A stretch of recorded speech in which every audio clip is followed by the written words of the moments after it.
On this episode of Beer, Blues, and BS, we told you it was coming.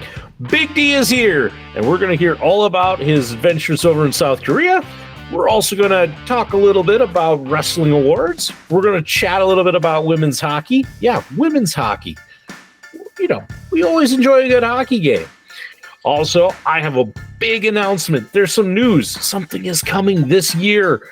Oh, it's a good show, and you're in a good place. Welcome to the show. It's Howard Blues and V. Mark Kidder. Pour a cold beverage, pull up a seat, enjoy time with friends. The Triple B! Well, the Triple B sucks. Okay? Come on. Whatever, man. This is Beer, Blues, and BS. Online at beerbluesbs.com. Good evening, ladies and gentlemen, and welcome to Beer, Blues, and BS, the podcast that continues to follow the continuing adventures of Taco LaFleur and his search for the great MacGuffin. I'm your host, the living embodiment of Charlie Brown, Howard Blues, here, as always, with my co-host, the man, the myth, the legend, the Mark Kidder. Kidder, how you doing tonight? Well, Howie Blues! Live in the flesh. I don't know. I'm here, which is 80% of the battle. So, how you doing? Kidder, and I know I say this every week, but it has been another week. It was a weird week. You know, we had the holiday on Monday, so I was off. And then my childcare provider was sick on Tuesday, so I had to take the day off. Wednesday, I ended up going to Jamestown. Thursday was full of meetings, and today was just kind of like, oh, let's do all the rest of my work that I'm supposed to normally have had done. So it's been a week, and I'm glad to be sitting here chatting with you. I think we're going to have a good show. And hey, Kidder, we're not alone. That's right, ladies and gentlemen. Who came out of the business center? Well, that just gives it away. No, it doesn't. Because we all know that anyone, anywhere, anytime could be visiting a Big D business center near you. Because they're everywhere, typically in every home, business, restaurant. I still, man, if anybody has watched this show, they're going to know instantly that making his return, trying to claw back into the position of top guest, that's right, it is the Triple B troll minister back from leading his army of cookie gnomes. That's right, it's Big D. Big D, how are you doing? I left one squadron of cookie gnomes in North Dakota, and I got another one in Korea. So what can I say? So no joke. One of my classmates down here. I'm actually in the States right now, doing a class. One kid, 25 years old, and has a giant thing of Chips Ahoy, just going to town in the middle of class. To actually answer your question, I am doing just fine. I think I'm about 90% over the jet lag, which is nice. And we're about to wreck that sort of kind of in a few minutes when we get to what's on tap. Always a pleasure to be here with the Pete Venkman and Ray Stantz of internet podcasting. You know, I always wonder. You have no idea who I'm talking about, do you? I don't. Ghostbusters, get your life together, sir. I was wondering if he's going to make a reference from this century, but there's a new Ghostbusters movie. You know, I was watching one of the 8 million movie selections on the flight over the Pacific was Ghostbusters. I'm like, you know what? Pacific Rim. Is it over the Pacific Rim? Northern half of the Ring of Fire. Right above Howard's shoulder. You're making a reference that I'm really not getting. So always standing watch. It's a long known thing as I'm a big fan of kaiju movies. Big D. I have never seen Pacific Rim. I own Well, I had time I owned 2 copies of it, and I still haven't seen it. Oh, that And, makes 2 of us. And a former employee of mine and Kidder's, so an individual who's worked for both of us, is kind of incensed that I have yet to watch Pacific Rim, and so I put it. It's kind of hard to see. It's right about above my finger. It sits up there in every episode to taunt him that it's still there, and I still haven't watched it. Yeah, I see. I do have to ask, Big D, before we jump to everybody's favorite segment, because you mentioned your fellow classmate who's got the big thing of cookies. Did I just have to ask, like when you introduced yourself and saw him with the cookies, did you say, "Hey, my people make those"? No, didn't get to that. I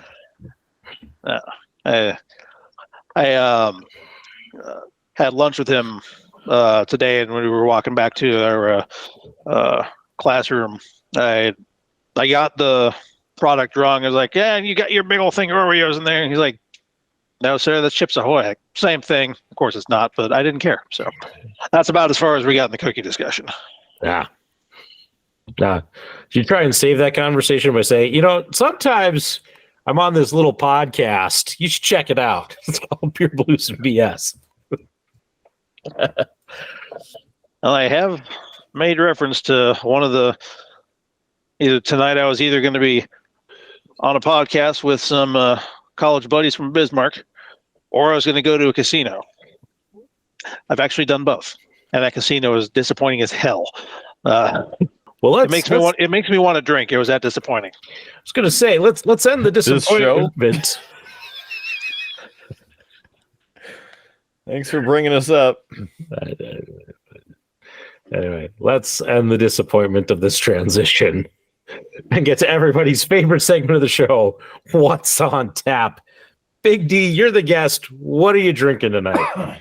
So this is a beverage that has been featured on here before. Kidder, you're the one who featured it because you were in, I don't know, you were trying to do some tribute to Big D, and I don't know what it was.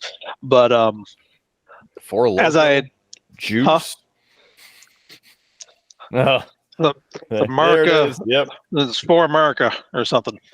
And as I was, because of your service to this country, damn it. And as I was sitting, he's already drunk. As I was making the purchase, I was legitimately questioning, have I had this on here before also?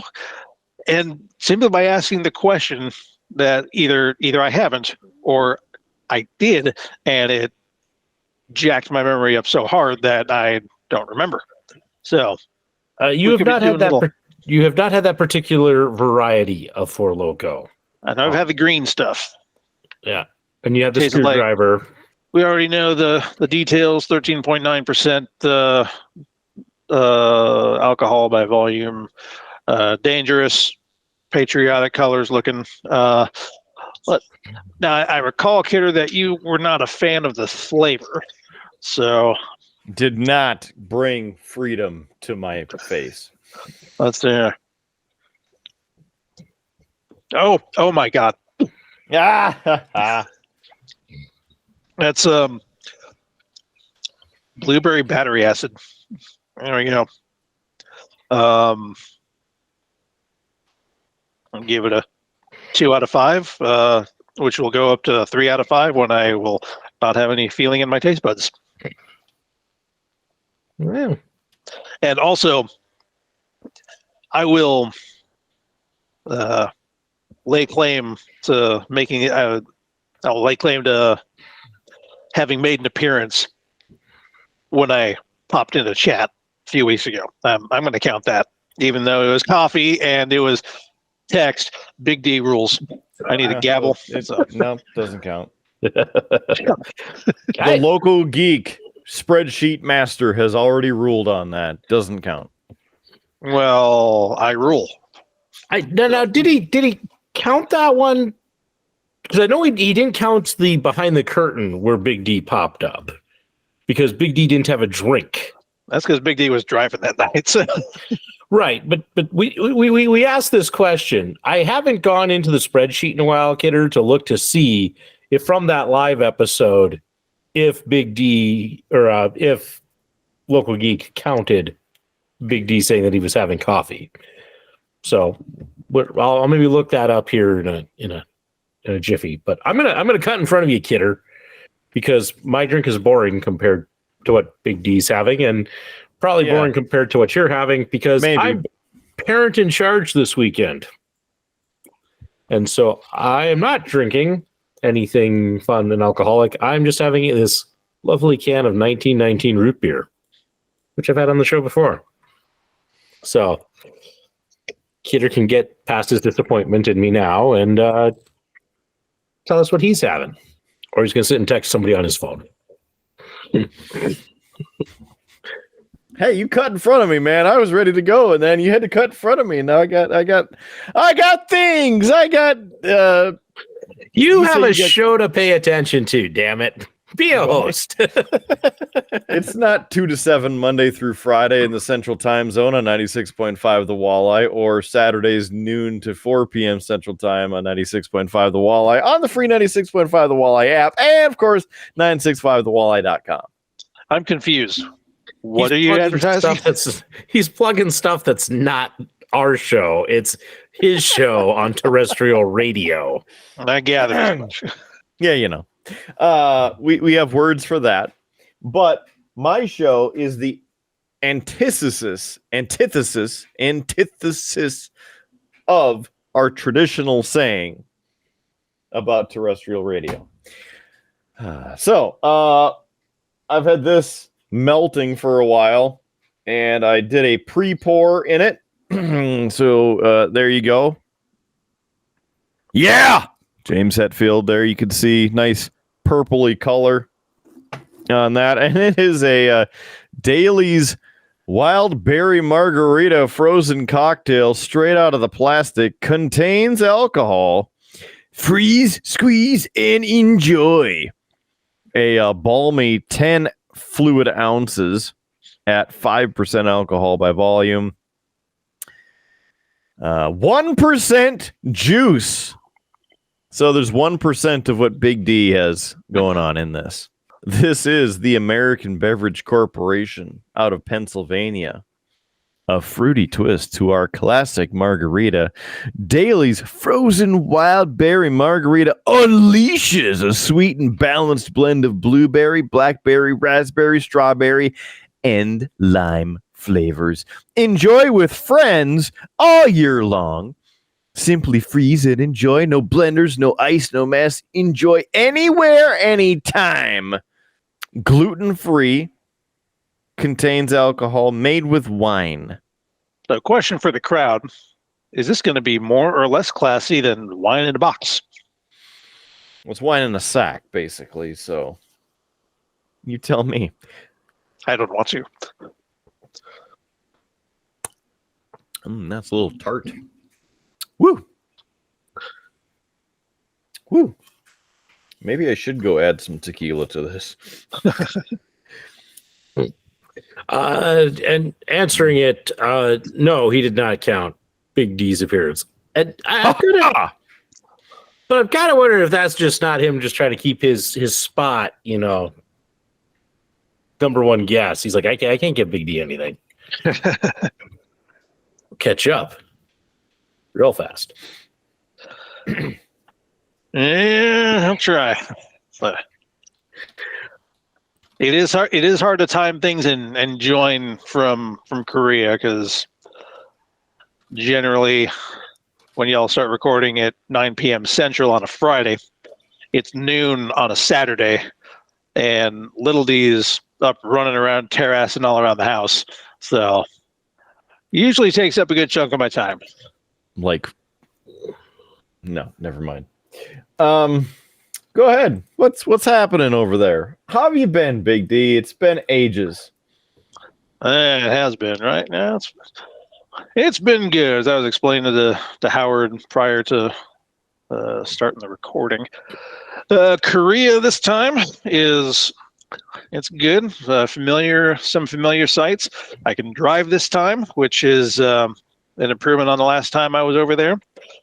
Driving in Seoul is usually not my favorite thing to do, just because 25 million people up there and a lot of traffic, a lot of congestion. I wouldn't want to drive in a Kia Soul either. Future Howard, you got the sound and the riff, right? Ba-doom-pa. No idea what he's talking about. Okay, so how about I give you the Korean pronunciation? Driving around in Seoul. No, that was wrong. That was a French. So it is a soul. Seoul. I already butchered it. I'm a multilingual. I thought you'd at least go for a forte or nope. I have maybe an Optima because you're in an Optima location.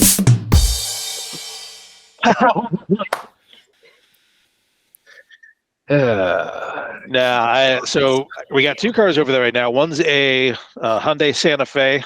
It's about the same size as a Toyota RAV4. Other thing we got is a Kia Morning, which is they don't have those in the States, but it's a small little hatchback. It's not really big. One of my colleagues had to sell his in a hurry. He had so we have to have. I'll just show you. So one of the licenses that we have to have in order to drive over there, it's red. It's the USFK license right there. Now, my colleague was going to sell it to another, shall we say, junior member of a sister service.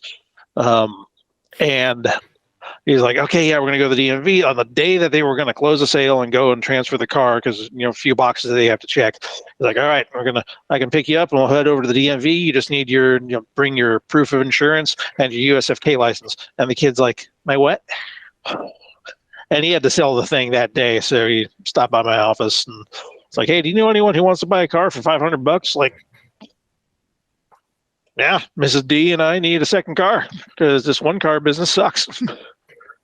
Yeah, you mean you didn't respond with, no, but I know somebody who needs a car for $400.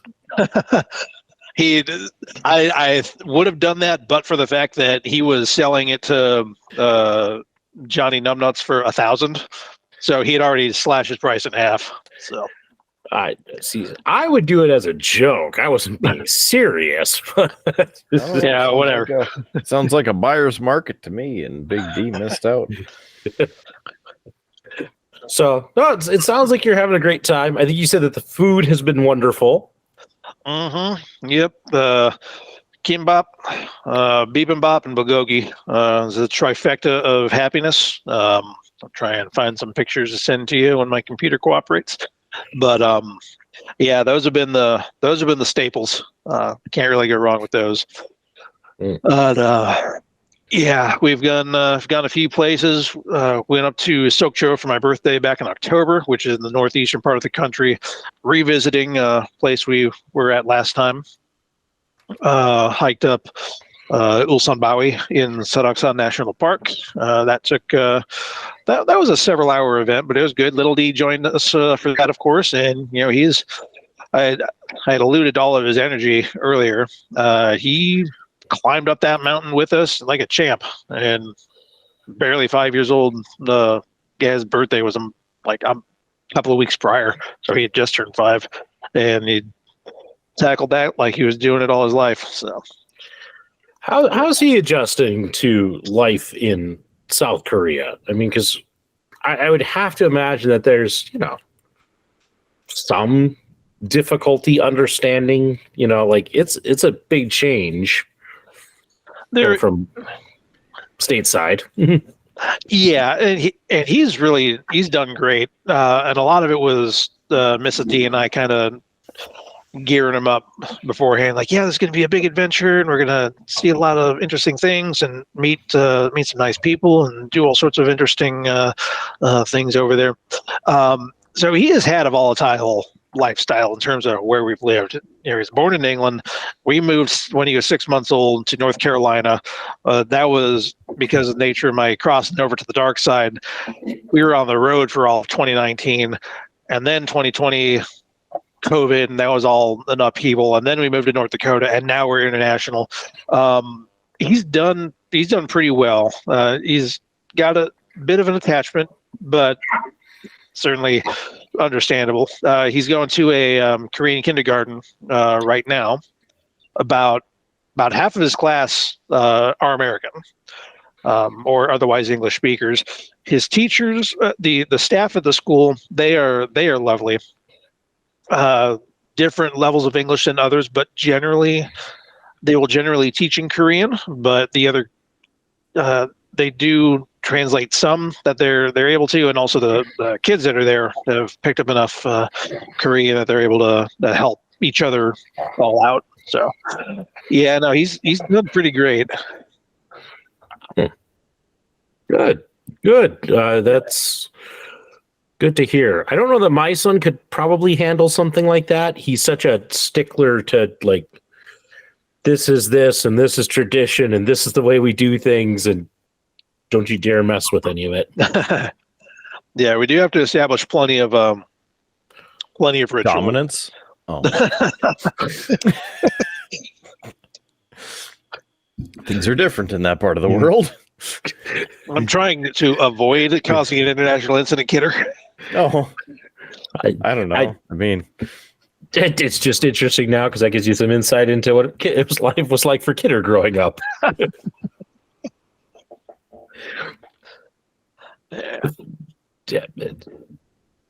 Anyway. Yeah, outside of that, life in Korea, that's about all that's coming to mind for right now. I was about to go down a few details of the house we have, but it's a house. It's awesome. Trying to remember all the different quirks about, utility billing and all that stuff. Probably kind of boring for y'all, but the floors, so there's no furnace, there's no radiators. The house is heated by heating the floors and water going underneath. And when it's really freaking cold outside, but those floors are nice and hot, you wake up in the morning, walk out there in the kitchen, and floors are nice and hot. Oh, it's amazing. That'll be the thing I highlight for now. Mm-hmm. So I just have to ask, because and you haven't been there for long, but we all three of us happen to know a particular flying foot who actually tends to venture into that part of the world quite frequently for work. Has he reached out? Have you ran into him? Nope. And if he's watching, don't be a stranger, man. Hit me up on the book face. You might have to reach out to him. He's it's always a catch. Well, I'm just saying. I don't think he watches our show. Ah. So he's been on the show, but I don't think he watches ours. So he used to have his own YouTube kind of channel and such going, but I haven't seen any new episodes of that in a while. So, but he was doing one on all the different food and all the different places that he was going. So yep. It's kind of interesting. He originally named it No Reservations, and then realized that no, wait, Anthony Bourdain had already done a show called No Reservation, so he had to change his title. But yeah, I was just curious. But you'll have to reach out and let him know you're in Korea, because he does end up in that part of the world pretty frequently. So I do kind of track him a little bit. And if I do end up talking to him, I'll let him know. Listen, I try to keep up with where my friends are, what they're up to. No wonder you don't call. Yeah. Yeah, as I said, I try to keep up with my friends. We ain't friends, we're family. Yeah, and I talk to you more than I talk to my family. You're welcome. It's because we're family. You gotta have it like the Fast and the Furious movies. In a way, actually, Howard, I know I brought it up to you before. You're one of my troops is your doppelganger, like 15 years younger, but still looks like you, sounds like you. Burn. I'm He's just like stating- you, but younger. No, and I'm just more saying vibrant. I'm just saying the fact that the kid's like 27 years old, which is just that Big is D likes the younger guys who look like Howard. Only the younger versions. Who are you, Leonardo DiCaprio? When once Howard goes over 25, you're done with him. yeah. So in a way, trolling him is kind of like trolling Howard, and I trolled him because he promoted to a captain a couple weeks ago, and he didn't want to do anything for it, like ceremony wise. So of course I had to troll him, and my boss was all on board. Like I'm gonna troll this guy. Here's what I'm gonna do, and yeah, so troll him, troll you. I got that connection in my head. Also, fun fact, totally random. There's a Howard Hotel. Yeah. In Korea. Listen, there's Howards everywhere, man. There's just some constants in life. One of them is Howard. I won't. No, go ahead, kidder. Take the shot. There's Howards everywhere. It kind of sounds like a disease. Mm-hmm.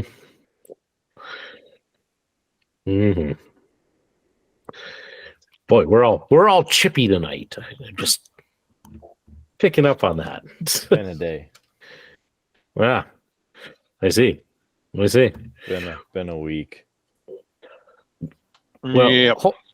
Hopefully we can, this show will be entertaining enough for you, kidder, that, you'll forget your troubles, your cares, or at least drink them away. I did that on Wednesday night. Yeah. Yeah, you went out and finished my drinking? Bloody Mary in like 5 minutes. Where'd you go? Here. Oh. Upstairs. Well, Casa del Kidder. I see. Yeah. Had a pint glass. Much like this one. In fact, it may have been the same pint glass. And only a third of vodka. Only a And then I third. had a half of a highball of whiskey. You're you must be going through some stuff. I know it'll cheer you guys up. When I get back to Korea, I will get some Korean snacks and mail them to you guys. International snack style. And kidder, just for you, I will find some Korean cherries and send them right for you, along with the recipe for a Korean old fashioned. Sounds like they're going straight to the nearest Big D business center. Hey, man, this costs $20 to ship internationally. But will this float? Like Just the old so long Will as It you- blend. Remember those? Just so long as you film it, so we have content, kidder. Yeah, you got it. Yeah. Trying to get some views through our shorts, and our reels. Hashtag reaction video. Hashtag Big D banyos are the best. Actually, kidder, there's actually a lot of controversy out there in the internet world about reaction videos. So you're telling me that people are reacting to reaction videos? Well, more like there's a lot of pushback right now out there to reaction videos because there's so many people who are making reaction videos that it's really just stealing content. They're grabbing somebody else's video clip and then not even adding anything to it. The best example of this, there's a YouTuber by the name of SS Sniper Wolf, who, boy, does she have a history. She got her fame on YouTube through Call of Duty videos that were supposedly her playing Call of Duty, although it's now come out that it was her, at that time, fiance, then husband, and now ex-husband. He was recording his gameplay, and then they would record a face cam of her reacting as she played as if she was playing it. But once that kind of came out that she wasn't really playing, then she switched to these reaction videos where she chooses a theme like dumbest people on the internet, and it's just a bunch of clips and her reacting. It's so bad that another YouTube content creator, I think he goes by JJJ Films in kind of a mocking her SS sniper. Has mocked these videos so much, he's even gone so far as to create a bingo game that he plays. So he will stream her content, and it's all like all of the things are all of like the annoying stuff that she does, like when she does baby talk, or every time that she says bro, or the biggest one, and it's their free space, plays a video without crediting the original creator of said video. So it's anyway, their feud has kind of caused a lot of pushback amongst the creation community over reaction videos. And so a lot of people are trying to move away from doing reaction videos because a lot of people are viewing it as content theft. So there you go. Now you know. A reaction to reaction of reaction videos. What is this, Inception? No, this is just a really weird, slightly modern take on History with Howard. But I'm not going to use the graphic because later. There you go. A tease. Oh, boy. Kidder, why don't we talk some hockey? Want to talk some hockey? Great. How are our teams doing? Because I haven't been following. Fighting Sioux down in St. Cloud playing the Husky women tonight. St. Cloud 3, your University of North Dakota. Fighting Sioux 5. Nice. Mm-hmm. How about the Avs? Last game, not good. Mm. Not good. In Boston, playing the Boston Bruins. I mean, the Boston Bruins have been tough this year. It was like a 2-5 game there, so that wasn't too good. Wasn't too good. Yeah. Game before that picked up the old victory though. That was good. That was good. It was the Toronto Maple Leafs. I think that was 7-3, or no, 7-4. Avs scored 5 unanswered goals. Wow, Something like that. Nice. Well, I have two things, Kidder. One's a question, and one's just something fun I found on the internet. First is the question, Kidder. Now that we have professional women's hockey, who are we following? Who is going to be the official women's pro hockey team of the Triple B? Judging by the potential names for all of the teams, none of them. The names aren't that good. Wow, I get that, but we should still choose an official team, man. So our legions of Triple B fans know who they're supposed to properly cheer. Right. Okay. Big D's like, I'm checking out at this point. I don't care about hockey. I'm going to stare off into space. No, my phone's blowing up. Oh. I'm also trying to get into the run sheet so I can troll you clowns. But it's not. On my phone, it doesn't want to work. Change the permissions for that. You suck. Well, I had remembered somebody who used to play for UND, but I don't remember what her name is, and it's being a little bit difficult to try and find who on what I'm looking for here. I see. So people will just have to wait for that information. Yeah. Because the Lamoureux at this point, Jocelyn and Monique Lamoureux, and their additional married names, as far as I know, they are not playing in the Pro League. I believe that's correct. As of right now. So, but yeah, we'll figure that out for the Triple B family who we're going to support, because the more hockey the better. And we were always big supporters of the women's college team. 100%. I think I may have the record for, or almost have the record for most games attended. Yeah, but that was because you were working most of those. Yeah. That's kind of cheating. That's not really attending. That's not like you bought tickets. Oh. But you were still a big supporter. Yes. It's not diminishing that. I'm just saying, like, it'd be like saying, that somebody has a record for attending the most, Colorado Avs games, but they're the announcer. It's like, well, yeah, you kind of have to be there. It's not like they're,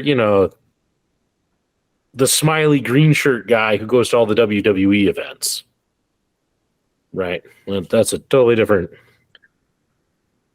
level of commitment. Anyway, I said I had one other thing that was kind of fun. Kidder, I like a good piece of clickbait. And I saw this one while I was scrolling Facebook a while ago, and I'm like, I got to share this with Kidder because, I think you'll get a kick out of it, even though it's about a team you don't care about. Here we go. This is from the House of Hockey. Says the Wild still have the best logo in the NHL. But if you look at the graphic, it says trending. Wild cut ties with core member following major controversy. These things don't seem to match. One of these things is not like the other. Yeah. It's a clear sign of using a graphic with a controversial or like a clickbaity headline for this probably benign story about hockey jerseys just to get people to click on it. Kidder, your thoughts? Reported as false news. Yeah. In fact, you should find that again and click it. Report that. That's trash. Get it out of here. It's amazing what people will do just to get views and clicks and things like that. But I thought it was good. I guess that's all the hockey talk. Well, I found, and if it's correct, it's the PWHL, the Professional Women's Hockey League. Yep. 6 franchises, 3 from Canada, 3 from the US. They will play a regular season of round-robin matches to earn one of 4 places in a best-of-5 playoff that determines the champion. They have some differences compared to the NHL. They have a 3-2-1-0 point system.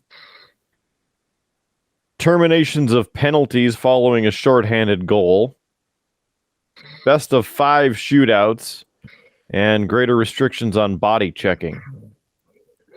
It will mainly be broadcast on CBC and TSN, Radio Canada, and RDS, and Sportsnet. In the US, it's in syndication or worldwide on YouTube. I know there's a team based out of Minnesota. Yes, they'll play at the XL Energy Center. They have their GM, head coach, and captain. One team we may be interested in is the team in Boston, because Hillary Knight will be the captain of the inaugural team. Well, there we go. Guess we're going to be Boston fans. I don't know, though, if we can really say that or do that, because Boston. Well, listen, this is women's hockey. It's different than men's hockey. Boston. Yeah, we can like Boston. I mean, we put up with Big D. We can put up with Boston. Hey. Heard. I was really hoping there'd be some more info on here about, former UND players. But when you search for University of North Dakota women's hockey players in the PWHL, it brings up University of North Dakota closes women's hockey team and all of those articles. Which was sad. It was sad when they closed that. Right now, teams lack nicknames, crests, and stylized jerseys And the club identities will be eventually adopted in the future. 2 teams share home ice with the NHL, and we mentioned the Wild's XL Energy Center, which the Minnesota team will play at, as well as the New York team will play some of their home games where the Islanders play at UBS Arena, but will also share Total Mortgage Arena with the American Hockey League's Bridgeport Islanders. Montreal will split their games between Place Bell and Verdun Auditorium. Boston will play at the Sun Gas Center at University of Massachusetts Lowell. And Ottawa will play at TD Place Arena. And Toronto will be at the Toronto Metropolitan University Mattamy Athletic Center in Maple Leaf Gardens, the smallest capacity venue in the league, at an astounding 3,850 people. I think North Dakota needs to get on this and have a team that plays out of the Ralph. The largest facility is the XL Energy Center at 17,954. And that's right above UBS Arena at 17,255. Bet you didn't expect us to talk women's hockey, but we went there. Well, kid, if you don't have anything else to add, we might as well jump to find anything right now, and that kind of is what it is. Yeah, we might as well jump to the other topic that we usually cover the news of, which tends to be wrestling. So we'll go to Big D. How's the wrestling in South Korea? They have wrestling. Thanks for that highly informative report. That's what I'm here for. I'm astounded. I'm speechless. Man. Yeah, I only know of one. Organization, Pro Wrestling Society, PWS. I haven't been able to catch any of their shows yet, but I'm open to at some point. Other than the fact that they exist, I don't really have much for you there. The vibe I get is that they are not as insane as the, and this is not meant pejoratively, but not as insane as the Japanese organizations. I mean, just YouTube, oh my God moments, and the Japanese try to kill each other. And that's what I'm getting at there. It doesn't seem to be as crazy hardcore as that. But yeah, that's about all I got there. I wish I had more for you. Well, now you have an assignment. When you go back to South Korea, you need to research this. And the next time you're on, you have to give us a full report. Do what I can. Maybe I'll join that particular organization, and maybe I'll win a belt, and I'll update you with that. But more likely, this Four Loko in a freedom can is going to keep making me have delusions of grandeur as I continue to consume it. More than likely. More than likely. I think so. Kidder, why didn't you warn me about this? I'm pretty sure I did. You know what? Don't try to confuse me with the facts. That's me spitting facts. Kidder, how's the American wrestling scene looking? What's new? What's happening? Patriotic. Boy. Guessing you haven't watched anything. No, I've been watching. There's been some decent promos here and there. The Cody Rhodes promos have been pretty good, and CM Punk promos have been pretty good. Adam Copeland and Christian Cage promos have been pretty good.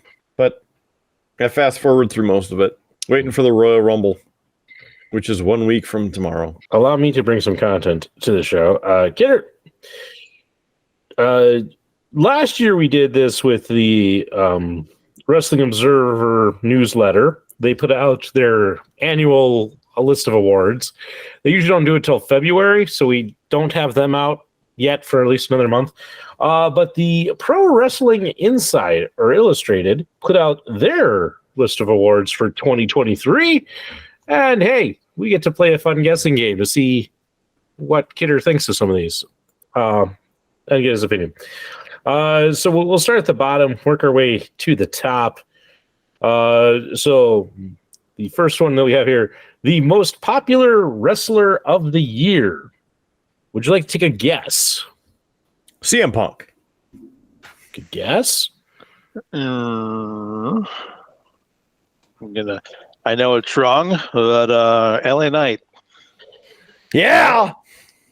Both good guesses. Unfortunately, it was Cody Rhodes who takes. Oh, that's my son Cody. It's coming down to the ring. No. Coming up to talk. And I will point out, these are selected by the readers of Pro Wrestling Illustrated. They vote, so it's not the editors; it's the readers. Most hated wrestler of the year. Roman Reigns. Most hated. I kind of want to say Roman Reigns also, but are we talking about most hated as in best heel or most hated as in just a turd? Yeah, I'll agree with Kidder there, but I'll go with Roman Reigns. If it was not a wrestler, I would say Don Callis. Well, it is a wrestler, and it's the guy who can hardly hold a microphone up to his mouth and speak without being booed. It's Dominic Mysterio. Oh, man. That's a good one. He just gets booed. He's not hated. He just sucks. Hey, he's able to get a reaction out of the crowd. So that's he's over. We go to feud of the year. Best feud of 2023. On stage or backstage? Because this is a Punk and the Elite would be a pretty good one. It's actual storyline feud. I'm just blurring the lines of reality here. I'm gonna go with the Bloodline. And because the feud can't be just one, or are you just saying like when the Bloodline imploded? The implosion. Yep. Kidder.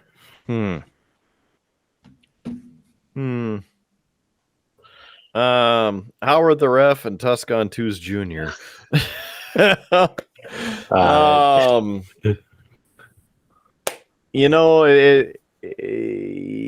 that was pretty good. Oh man. It's been a long road getting from there to here, so having some thoughts because my time's finally near. Just say Brock and Cody. Yeah, we'll say that one. And with that, Big D Jedi mind tricked you into the wrong one. It was Sami Zayn versus the Bloodline. So point to Big D on that. Well, maybe because there were several implosions with the Bloodline. So which the only one that I'm aware of was back in May when I was watching Raw or SmackDown on the regular when I was in Arizona that month. Outside of that, I would have had.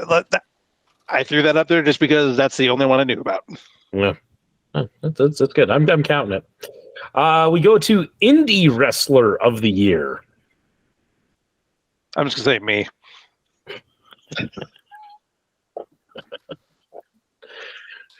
Shut up. Right.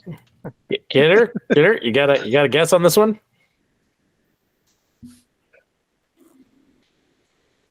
Kidder really doesn't follow the indie scene, so this will be quite the guess. Matt Cardona. Tying it back up. One more Kidder picking Matt Cardona, which is the correct. Big, if you don't know who that is, you might remember him as Zack Ryder. Woo, Okay. woo, woo. Okay. You know it. Yeah. We have Rookie Wrestler of the Year. I'm just going to tell you, I've never heard of this person. LA Knight. Yeah. He'll be like, what?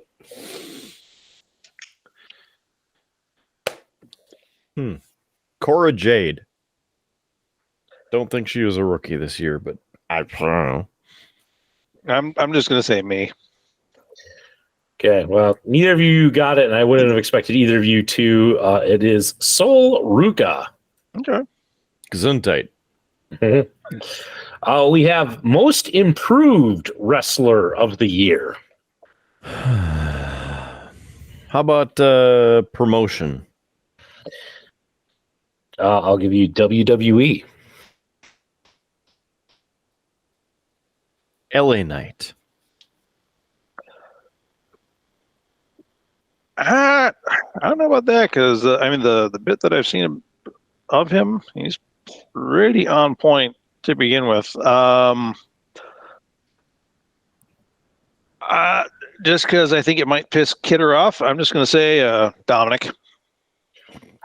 I'm going to tell you, when are you scoring a point on this? And to tell you who, I got just one word for you.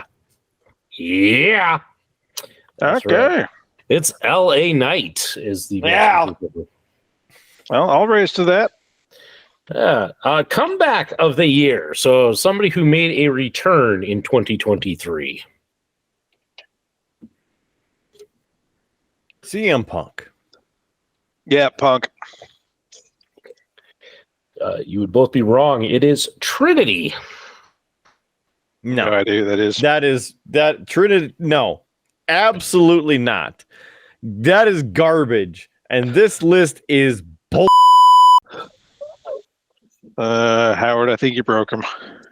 I knew he was going to disagree with No, something. because she didn't come back anywhere. She left. She and her little pal Mercedes went, this place sucks. I'm just going to leave. Go yourself elsewhere.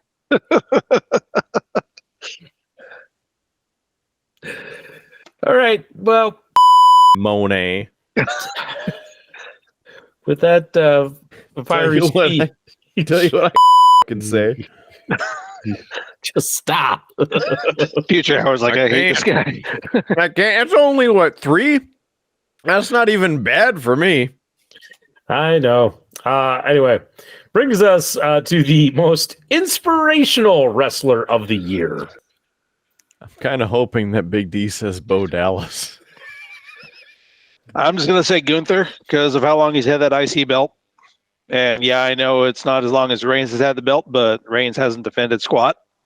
So. That's not really inspirational. You know what? I don't care. It's inspirational to me because of things and reasons that I will spell out right now.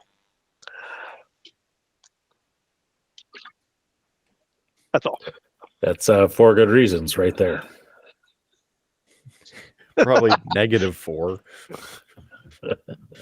Valid. Kidder, you got a guess on this? I need to guess because I don't want to just have a freebie go by. Who have I been inspired by? And maybe to have Big D. Who's your guess there, Big D? Gunther. All right. Okay. So WWE. Are we in the right promotion? Negative. It's Oh. AEW. Okay. Most inspirational. Mhm. I'll go with Christian Cage. Okay. Big D, do you want to change your guess since I've now revealed that it's not WWE? I'll go with Adam Copeland. Okay. Neither of you are getting a point on this one. It is Mark Briscoe.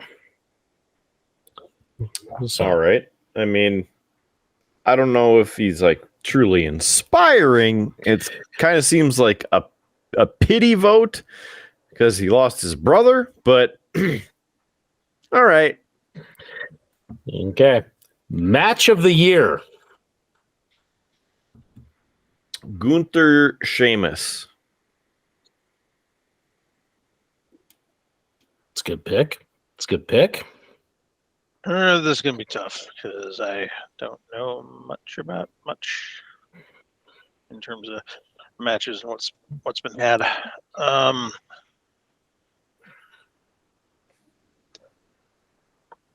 know it's wrong, but I'll go ahead and say Brock Cody. It actually is a women's match. It's Rhea Ripley versus Charlotte Flair. Takes the win. Okay. Tag team of the year. Kidder says Alpha Academy. Thank you. Shoosh, shoosh, please. I can't take them seriously. Thank you. Go ahead, Big D. You got a guess. Tag team or stable? It's tag team. Okay. The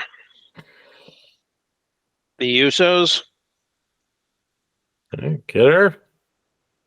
Should be able to get this one. I should be able to get this one. Mhm. Well, I'm going to go with KO and Sami Zayn.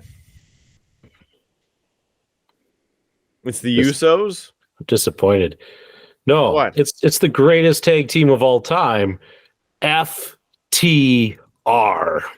Oh, I suppose. Yes. Very true. Especially holding 3 tag championships simultaneously. Mm-hmm. Yep.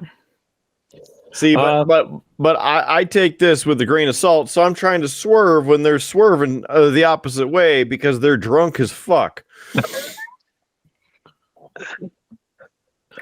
So I'm trying to bring down my intelligence to the level of what this thing is at.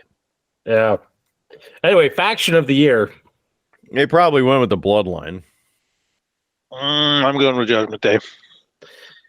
Hey, Big D's picking up another point. It is the Judgment Day. Hmm.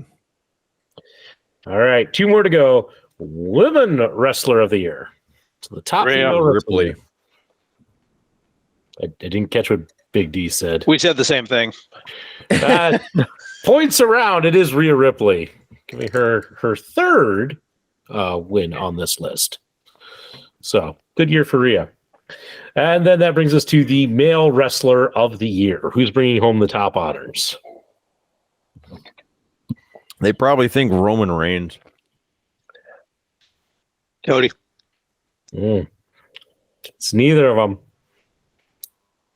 But it's none other than Seth freaking Rollins. Like I said, there's got to be Seth Rollins. This is bogus. So there you go. There's the PWI Awards. Kenner, how do you feel about these? You know, how'd they do? Don't ask him that. He's already dropped about 12 F-bombs on you. It's about to get real. On a scale of 1 to cherries, how do you feel about that? 2 cherries. Well, this was good. This was entertaining. And hey, we'll do this all again next month when we get the Wrestling Observer newsletter list. We'll see if Kidder agrees with that one more than this one. So look, there you go. Something to look forward to. So Big D, you're over in South Korea. And I just have to ask, you watching anything interesting when you have time? Is there anything really unique that's on the South Korean airwaves? So we don't actually have, well, we have cable, but we don't have we don't have it hooked up. We don't have a TV hooked up. Largely, we've been just watching shows on streaming services. We've been we go back and forth.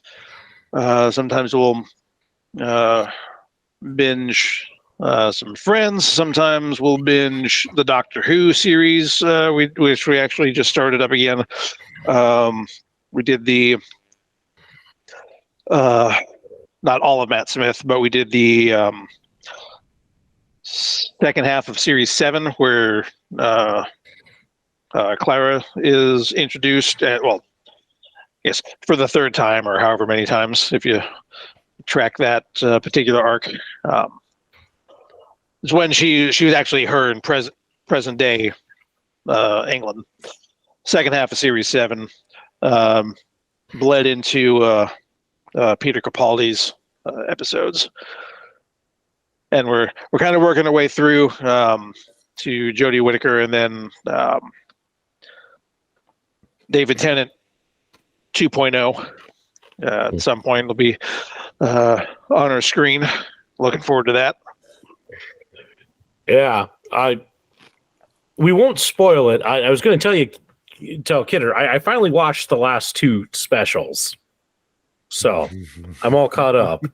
And I know Kidder has wanted and has been waiting for me to do that so we could talk, but I don't want to spoil it for Big D.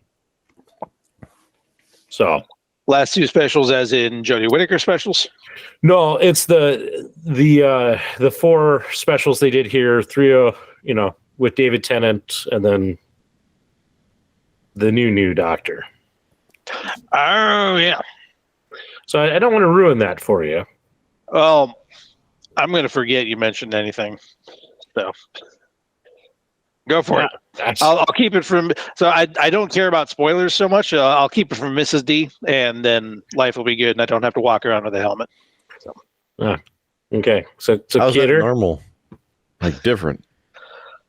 Well, when I walk around with a helmet, generally it's because You're going out for the day?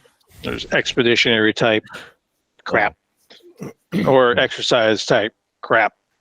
But that's a whole nother rant for another time. So Kidder, you've said that you've had some strong feelings about these specials. I'm ready to hear them. I'm ready. Lay it out there. Maybe I already forgot all about them because that's how memorable they were. Seeing David Tennant back on screen, fantastic. Should we say Alon Z? Moving into what they did, there should have been a season in there, not 3 episodes, because it's all, we got to do this, we got to do this, we got to do this, and we have to make it all make sense, but you only get 3 episodes. Not a huge fan. The side thing with the gravity, why is this important? It was funny, but why? Is this a bad wolf again? But then the new Doctor doesn't do anything for me. They're taking the who out of the who is what it feels like, because to me it feels like you have to focus on this and this and this and this, and these elements have to be in there, and you have to say these things because that's what's happening in society and television right now. And so if you don't say these things or do these things, then you're gonna miss out on this opportunity and you're not gonna be liked, instead of just focusing on good storylines and good characters and development. Yeah. I guess I'm not as, I don't know. I'm waiting to see what comes with more, because we've only seen him in really 1 episode. So, and I'm not gonna lie, not the best episode. So yeah. And it's just kind of a little sloppy. There's a point in there, and I'll try, because I don't want to necessarily spoil it for Big D. I know he said it's okay, but there's a point in there where his friend Ruby Sunday, there's a mystery that happens kind of mid part through the episode, and it takes the Doctor a little too long to catch on to what happened and figure that out. And it's really sad when kind of like the part of the answer and solution to that is time travel, and the billion-year-old time traveler doesn't figure it out right away. So I figured it out right away. That's why I don't mind bringing this up, because Big D, when you get there, you'll go, oh yeah, it's this. I probably don't get there for another 6 months. Yeah, but noted. But when you do, it's like, it's not a huge spoiler, because as I said, yeah, anybody who's been watching this show, you're going to figure it out almost instantly. How about the whole bringing the certain companion back, and then the whole reasoning behind everything as to why the companion was not there before anymore? Well, this happened, and then, nah. Is that right? Because it was the first special. Yeah. And like, hey, wait, you're familiar. No, never seen me before. I don't know how this happens. And then, they end up toward the end, and then she goes into the regeneration type stuff. And, oh, yeah, because, wow, this happened. And then, I'm fine. I think that was, I think part of the issue with it was I think that they really wanted to bring Tennant back. And I think that they had to basically invent a reason for him to come back. And so they took one of the sadder moments of his run and turned it into a kind of a plot thing, but they kind of undid what they did to really just have an excuse to bring him back. So, prediction. We're talking about Donna. Yeah. Yeah. They bring her back. And I mean, anybody who saw the trailers there's no surprise. They bring her back, and it's focusing in on the storyline when kind of David Tennant and Donna split. It's that she has consumed kind of the energy of a Time Lord, and if he has to basically pull that out of her, and if she ever remembers, it will kill her. So she's not allowed to remember the Doctor. And it was kind of a reason to write her off the show as they were working to transition from David Tennant to Matt Smith. So it was one of these beautifully tragic kind of elements to that story that should have been left alone. Right, but they needed a reason to bring Tennant back, and I think that was just the only thing that they had. I was like, well, okay, we're going to undo this so that we have a reason to have David Tennant come back, because that plays into the three specials is, or just, why did the Doctor return to that face? I mean, yeah.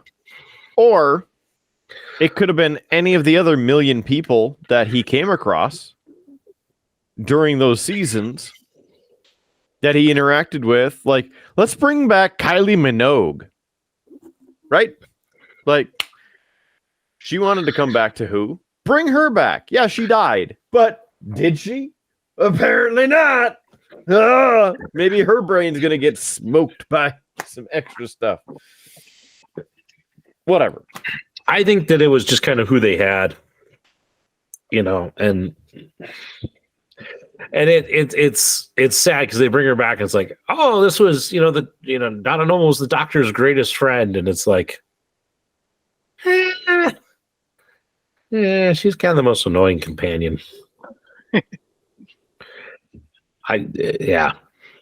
She was never my favorite. I would have much rather seen the Doctor reunited with like Rose. That would have been the better. But we'll see. I will say this, Kidder. What I do like about everything, oh no, that might give away too much away. I like that there is some doors left open for future adventures. Yes. that come out of these specials. But the part that pisses me off is that they've said no. They've written it off. Nope. That is what it is. You saw it, and that's how it is. And I'm like, but why would you do that? Because it doesn't make sense. To completely just shut down everybody's hopes and dreams because they really want you to be focused on the new Doctor. Yeah, excitement. However, the other set of things that could potentially happen to me is way more interesting. And they're like, nope. Don't look at that. Stay away from that. Avoid your eyes to that area. Looky over here.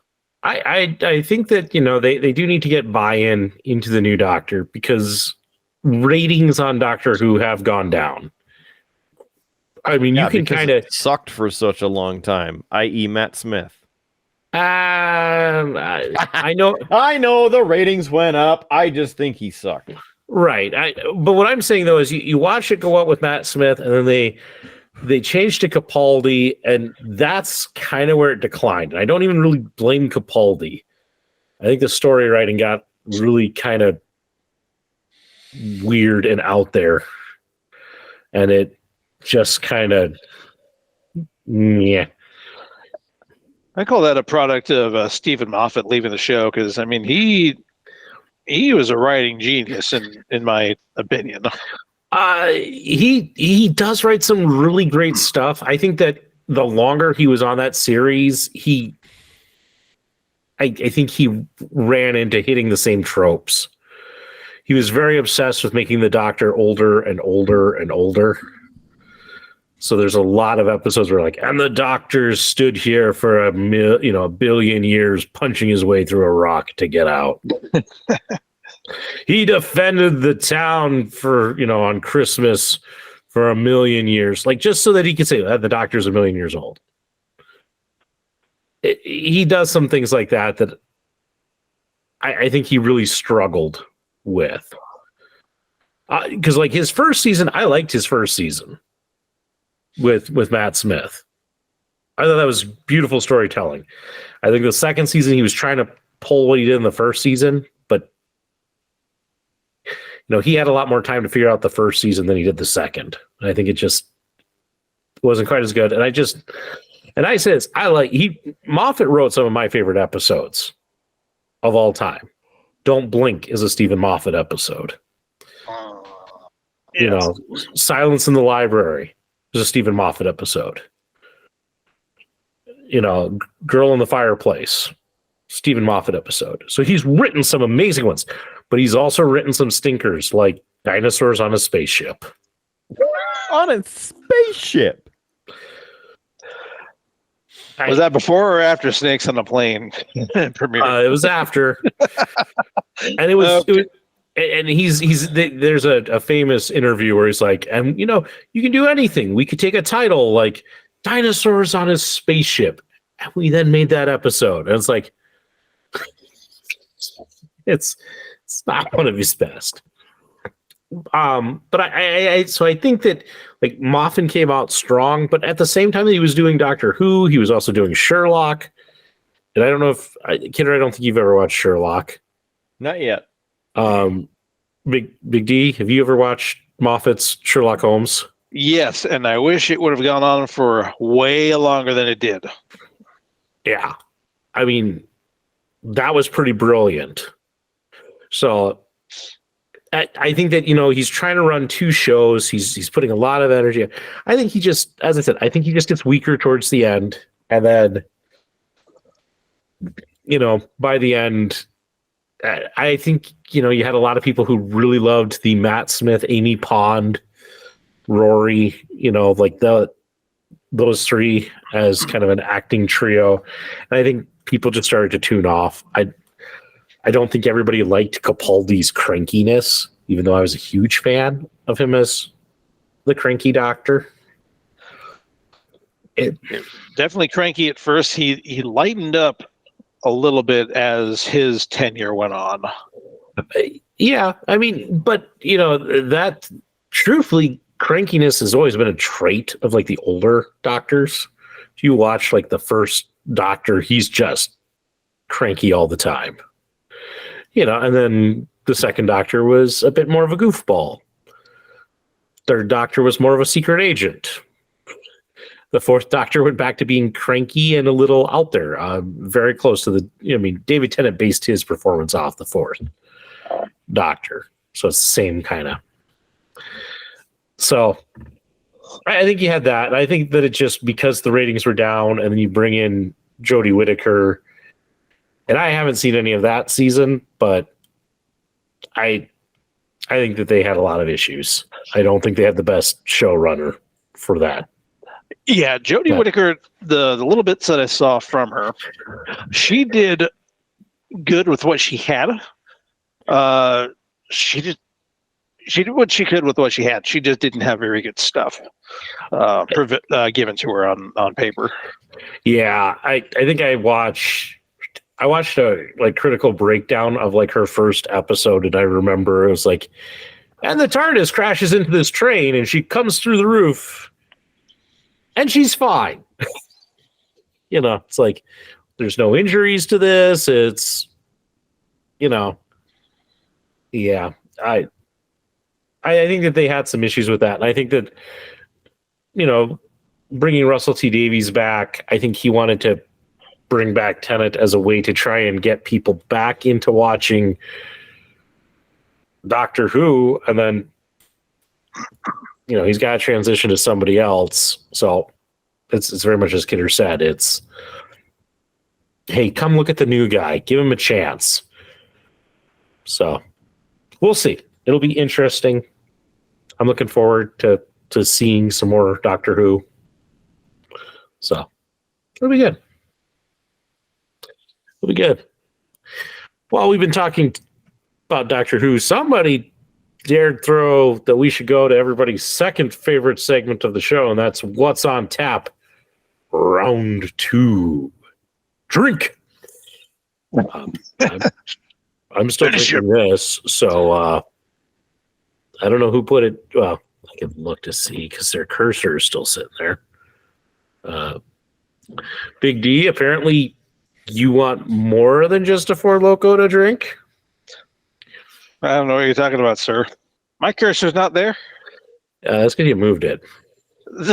So I haven't been drinking. Kidder, are you having a second? What you got, Kidder? I have nothing that'll go with that. Because if I have whiskey, it's just going to be ruined. It's going to be tainted. And so I'm just going to sit here patiently. So rinse the glass out and have a whiskey. No, this is the flavor. The mouth feels, you know what I mean? So go rinse your mouth out. Kidder, it sounds like you need a palate cleanser. I suggest a shot of whiskey. Followed by a whiskey. This is a running gag, Big D, that I've been trying to get started for a couple of episodes now. Gotcha.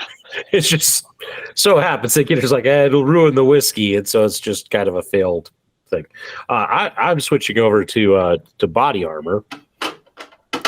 You probably need that with Big D around. Yeah, orange mango flavored. So there you go. Somebody's having What's on Tap round 2. Big D's still, I'm guessing, drinking Four Loko. Man, I thought I had opened this bear face, but apparently I had not yet opened it. So tonight's the night, boys. Oh, opening the bear face. There we go. Bear du jour. That was barely a joke. You can't face the facts, Howard. That aged well. Mm-hmm. Here it comes. Here it comes. Cheers to you, Big D. Why, thank you. So I think I've talked about this on the show before, but first time having this. This is a product of Canada. It is, again, Bareface Canadian whiskey, elementally aged in triple oak. That's a 750 right here at 42.5% alcohol by volume. It's elementally aged for a bolder, smoother flavor. This, the triple oak release, is a single grain Canadian whiskey matured for 7 years in ex-bourbon American, that's right, oak barrels. Then they elementally age it in French oak red wine casks and air-dried virgin, oh my, Hungarian oak. When ready, we blend selected casks to create a bold, smooth, balanced whiskey with long, complex flavors and a distinctive spice finish. The elemental aging is the unique process where the hand-selected oak casks are matured in repurposed shipping containers and exposed to the elements in the Canadian wilderness. The extreme northern climate amplifies how the whiskey and wood interact, transforming the liquid inside for a bolder, smoother flavor. Online at barefacewhiskey.com. It's whiskey without the E because it's Canadian. Brought in by Mark Anthony Crafted Spirits, Chicago, Illinois. Product of Canada. There you go. Big D, have you seen this? Think I have, but I couldn't tell you where. So how is it? Delicious, clearly.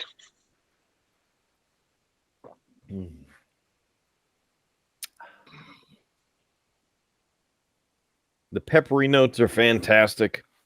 You get nice, smooth caramel notes on it. Fantastic in an old-fashioned. Let's see. What else do we have to chat and share? Oh, he does have a second drink. I do have a second drink. So this is a combination, as it happens. This is a combination. What's on tap round 2 and a tribute. So what I have here is one of the few American ones that I will actually consume. So this and usually most microbrews, no problem. This is a Yuengling Traditional Lager, original amber beer from DG Yuengling and Son Incorporated, Pottsville, Pennsylvania. And there's okay. So this is 16 ounces. Where'd the content go? It ran off on me. This show is always lacking content. Now the alcohol by volume is not on here. That's okay. Doesn't matter. So at Kunsan Air Base, specifically in Korea, this has a cult following like none other. An entire pallet will show up, 7 foot tall, of Yuengling, roll into the Class 6 shopette. 15 minutes later, gone. It was a thing. This happened to be just up the road from the hotel I'm staying at. But that was that's a Korea-ism from Kunsan. Also from Kunsan, this is where it kind of dives into tribute. There was a gentleman who was once stationed at Kunsan Air Base, Korea, by the name of Robert Gaylor, who was the 5th Chief Master Sergeant of the Air Force. For anyone who's not overly familiar, it's the highest enlisted, the highest enlisted grade is Chief Master Sergeant. The highest enlisted position is Chief Master Sergeant of the Air Force. He was the 5th back in 1977. At some point during his career, he was stationed at Kunsan, Korea. He passed away this Wednesday. at the age of 93. His lifetime was dedicated to service. He was born in 1930, and he joined the Air Force in 1948, so right out of high school. 31 years in service, retired in 1979. But his service after that, he continued to have a profound impact on airmen for the remainder of his life, myself included, to be perfectly frank. I'm reading from Wiki at this point because if I try to go from memory, I will botch it. But after retiring from the Air Force, Gaylor taught, coached, and mentored leaders at all levels for USAA, Fortune 500 company, and in 2006, the NCO Academy down in Lackland Air Force Base in Texas was renamed Robert D. Gaylor NCO Academy in his honor. He had done numerous TED Talks, so you can find him there. Most recently, from my direct experience, a couple years ago, he sent a it was about a 25-minute long video of encouragement and to the newest Chief Master Sergeant Selects from Grand Forks Air Force Base, just providing mentorship and wisdom to all of them. Yeah, his lifetime was one of service. So this is to Robert Gaylor. Cheers.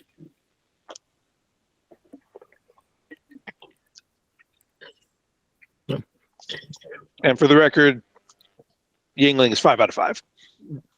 Yeah, it's I haven't had one of those, but JS, who's often on the show, it's his favorite beer of all time. So yeah. He would be one of those who, if a 7-foot crate of it showed up, he'd be buying most of it. Because it's not one that you can easily get here in North Dakota. So yeah, I think the only place that I readily recall seeing it outside of here was in North Carolina. Brother-in-law got a case of Yingling Black, and it was good. I think the brown one's better, but yeah. Take what you can get. Mm-hmm. To this day, I don't understand why it has such a cult following. It's good, but it's not make it disappear in 15 minutes good. I don't get it. I'm just going to guess that, it's popular enough that everybody's like, oh, we got to get it now because it's going to be gone, and who knows when it comes in next. So yeah, and that's precisely why it would disappear in 15 minutes. Yeah. So no, good.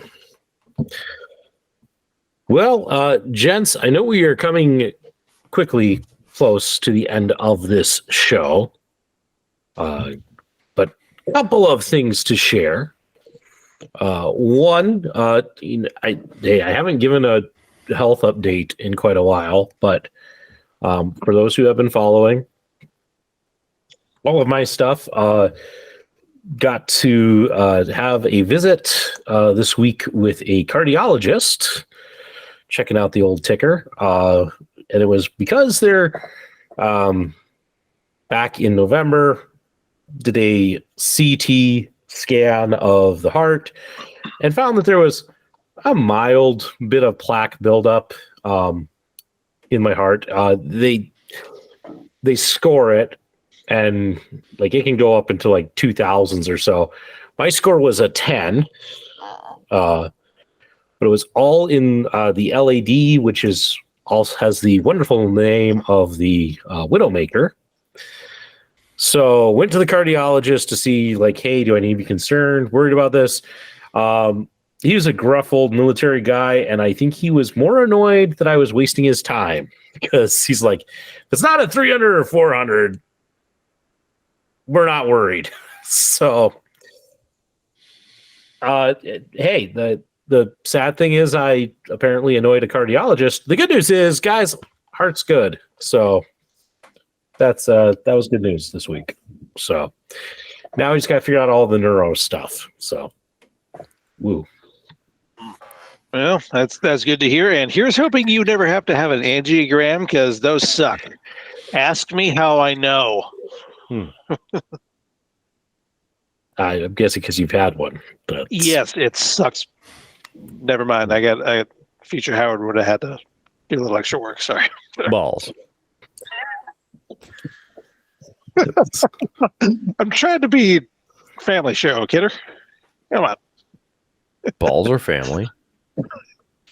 Basketballs, footballs, tennis balls, yeah. Of course. But anyway, the other thing to kind of share is a big announcement because I thought this was exciting. One of the game companies that I follow is their Mantic games out of the UK. They make some wonderful games such as Kings of War, Dungeon Saga. They did the run of Hellboy. They did a version of The Walking Dead. All great things. But I missed it when they announced it, and I saw this, and I was like, I have to share. They have acquired a new big license. And so, Kidder, you might even be excited by this, but coming to the tabletop September 2024, Halo. They got the license to do Halo. Wow. Yeah. So, I'm very excited about that. That's huge. Halo has only appeared on the tabletop level twice. History of Howard.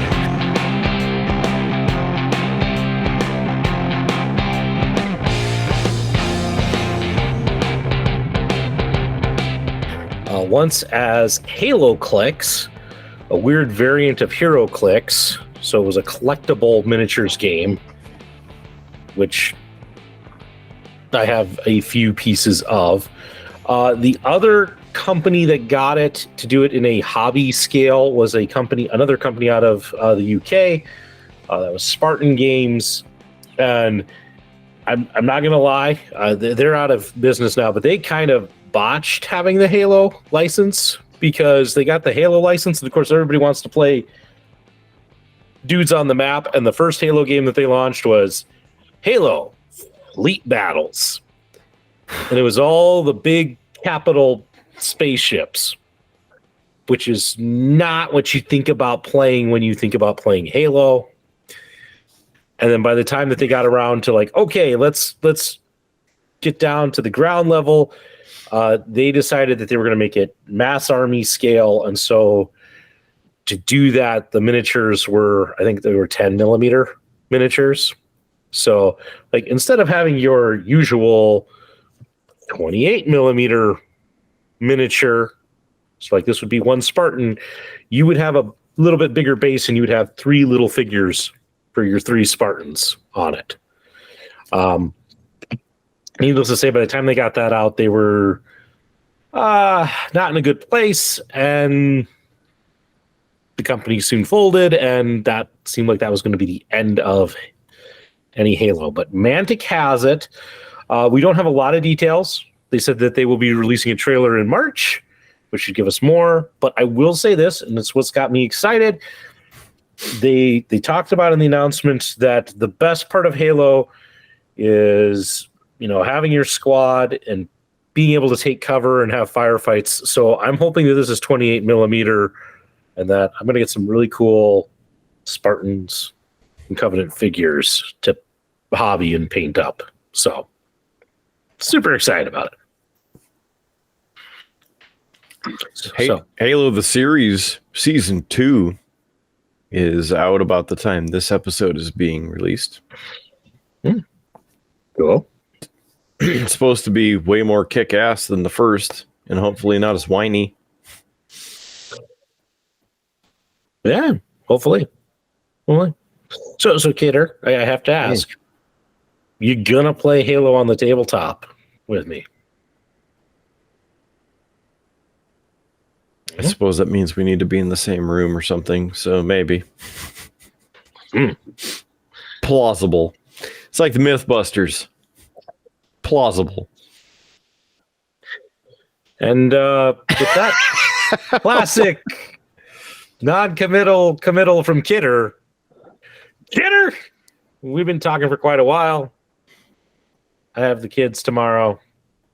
We should probably wrap this show up with some cheap plugs. Okay. Well, these won't be as cheap as Big D, but they will get you to where you need to go. So make sure you visit our website, beerbluesbs.com. Again, beerbluesbs.com. Right at the bottom of your screen.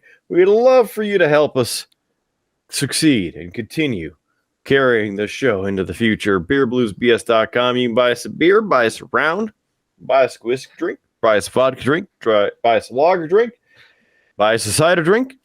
Maybe any of those times could be the good times, and maybe some of these times will be the best times. And we would love for you to help us get there. Again, beerbluesbs.com and help us out. You could even buy Kidder an old fashioned with cherries. Buy him 2. Buy him 4. Because he secretly loves it. He's in denial. He loves the cherries. Continue, Kidder. I didn't know I was in the Amazon because I don't see any Nile. Thank you. Thank you. Hey, at least he got it. See, you brought the focus back to yourself too soon on the camera there. I was going to do the thing where I No, I got stare it. at you. Yeah. I got it. It's recorded. And Nile are on different continents. Oof. Yeah, whatever. This is getting weird. The geography teacher in me just was like twitching at that comment. It's like, yeah. Well, you know what? It all used to be one giant continent back in the beginning anyway, so Pangea for the win.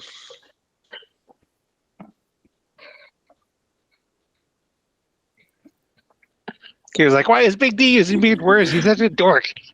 No, I was going to say Pangea as well. I was waiting for Howard to say something because he was letting the orange juice settle before he says something and pukes. I wouldn't count on me puking, but yeah. Well, we never know what's on the bingo card for the rest of the year. Let's be honest. Nobody knows what's happening from one day to the next. So, whatever. All right. So, again, our website, that'd be great. Please send us money and subscribe. Also, all the audio platforms, iHeartRadio, TuneIn, Stitcher, IMDb, Player FM, Pandora, Spotify, YouTube podcasts, Apple Podcasts, Google Podcasts, all of those, and any audio platform that you have. Search for Beer Blues NBS, Beer Blues NBS. Please subscribe. Like us for free. Share our episodes. Something that Big D never does. Also, aside from that, we're on YouTube, the video version. Yeah, it is available. YouTube.com/ there's something else. I think it's at Beer Blues BS. Just search for Beer Blues NBS on YouTube, and then you'll see our smiling faces. If you are right now, then thanks. Smash that sub button. You don't even need to click the little bell for notifications. Just give us a thumbs up. Every week, every time. You can save a starving, struggling podcast. Aside from that, buy our merch. We have some sweet merch. Pint glasses. Got them right here. Triple B pint glass. There you go.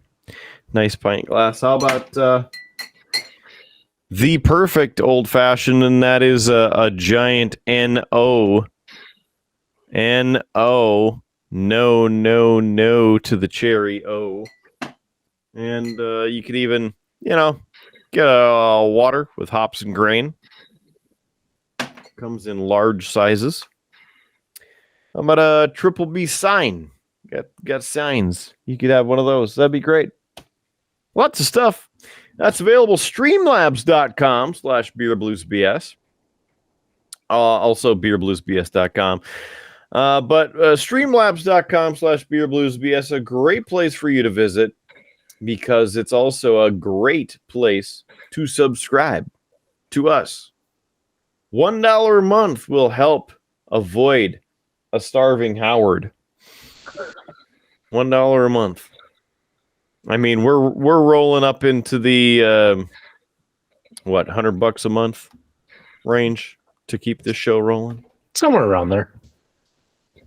So if you'd like to sponsor us, have your logo plastered over here, over there, everything, and us saying, hey, this is brought to you by Kent's Caskets. You whack them, we pack them. Things like that. This space could be yours. And contact us for details, please. Just get in our DMs. We want to hear from you.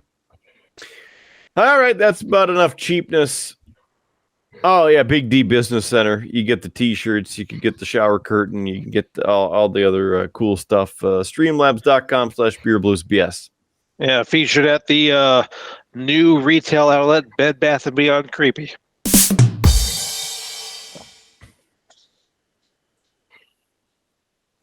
This is where you take back over. This is where we have a really weird transition because Future Howard cuts this incredibly long, awkward pause out. Maybe, but that's very unfortunate because I just wanted to hang him out to dry there. He's going to need it after that Four Loko. So, I suppose, final thoughts.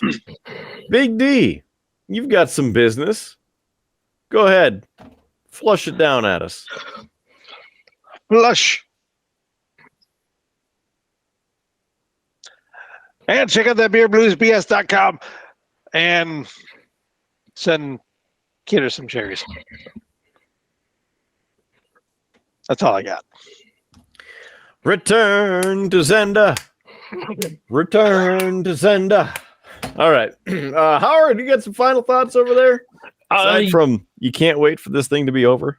Well, there's always that. But, Kidder, I was having a bit more fun with the old AI generator, art generator. And, hey, if you happen to scroll back through some of the old episodes of the show, there may be some new thumbnails on some of the old classics. So, yeah, have fun with that. Also, while you're back there, if you haven't watched the old stuff, watch the old stuff, or at least, like 30 seconds in so we get the view. If I see that damned ice cream sandwich appear on any more thumbnails. Guarantee it's going to be everywhere. Hey, you were on the one with the Alberta Clippers. You're within the crowd. You kind of have to look for you. He says, I don't even know what the hell you're talking about. No, I saw that one. Oh, you actually saw it. We wouldn't know because you didn't share it. I don't share anything on Facebook except all the things I share. So. Or like it. Kidder is our social media police. He calls out everybody who doesn't do their job on the social media side. About 8 billion people to call out. That's why we're still on the air. I haven't stopped calling them out. Yeah. Well, I suppose it is what it is. Let's get the hell on out of here because reasons. And I suppose we don't need to make any extra editing for Howard. Oh, there's plenty already. Oh, plenty, but more, right? Yeah. This is usually the part of the show when Future Howard's editing, because we've done the cheap plugs, we're done, and I'm just like, just end it. I'm almost done editing this. End it. So, yeah. Okay. The time has come to say goodbye. I'm the man, the myth, legend, Mark Kidder for Howard Blues and for Big D, that guy who he likes to troll, try to troll. Is what it is. Again, we're going to get on out of here. Keep your glass at least half full. There's free beer tomorrow. And we will catch you on down that foreign Tuscan highway. So have a good one. We'll see you on the next episode of Beer, Blues, BS. All right. Hey, 안녕하세요. What? I intentionally waited, so you don't have to worry about that one. Now I worry. What did you say? I said goodbye. See, I worried because, that might have been an interesting thing to put behind the curtain. And I would, hate to put that in and have that you swore in South Korean. And now we're, banned from that country. No, so language, here's a fun fact. For language, so there are two ways to say goodbye in Korean. One is, it literally translates to go peacefully or stay peacefully, depending on whether you are the one leaving or somebody else is leaving. So, 안녕히가세요 and 안녕히계세요. That's cool. Fun fact. 안녕하세요 is how you say hello. Literally translates to "Are you at peace?" But there's no need to ask Kidder that if the abs are doing poorly. See you tomorrow at noon Central Time. Valid. You have been listening to a UA production of Beer, Blues, and BS. If you enjoyed the show, help others find out about it by rating the show or leaving a review at your podcast listening service of choice. Thanks for listening, and may your glass never be empty.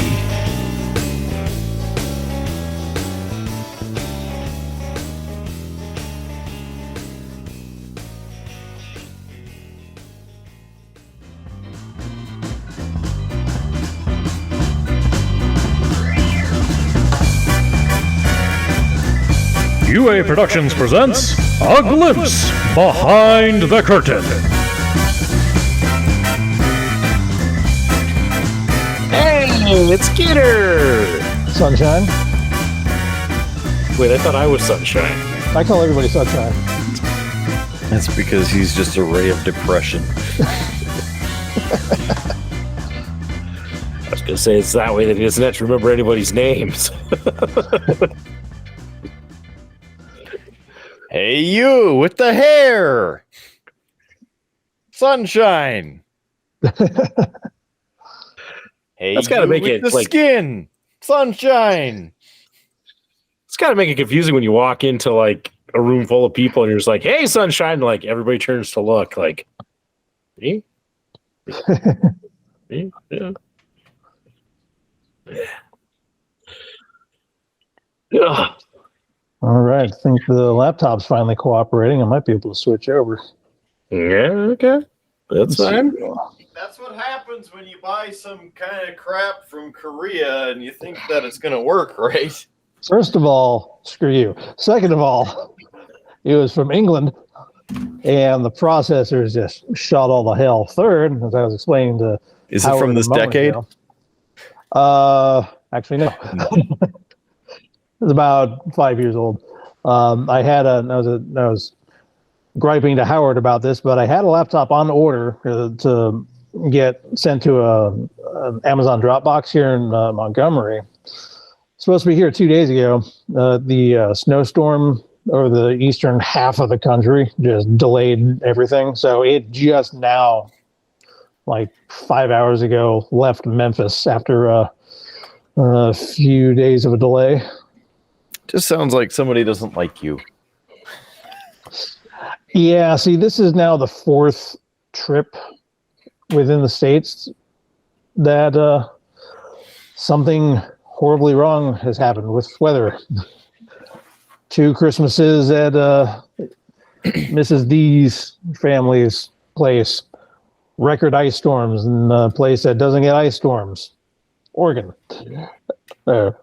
Coastal Oregon, near coastal Oregon. Kind of like here, too. Right? I was gonna say, no wonder you're always trying to leave the country. I think it's ironic that a meteorologist is having problems with the weather. right.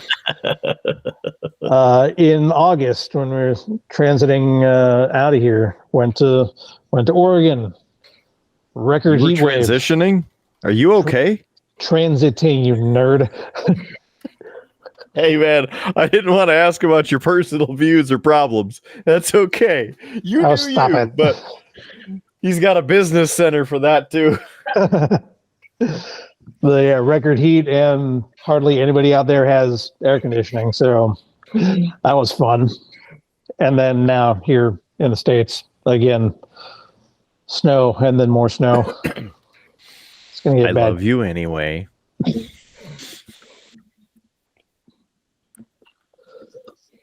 Notice the no reciprocation there. I just want to throw that out there for the record. Never mind. All right, let's see if this thing is gonna work. Yep. All right, I might appear in here twice in just a second. Ah! I thought there was a ban on cloning. Con!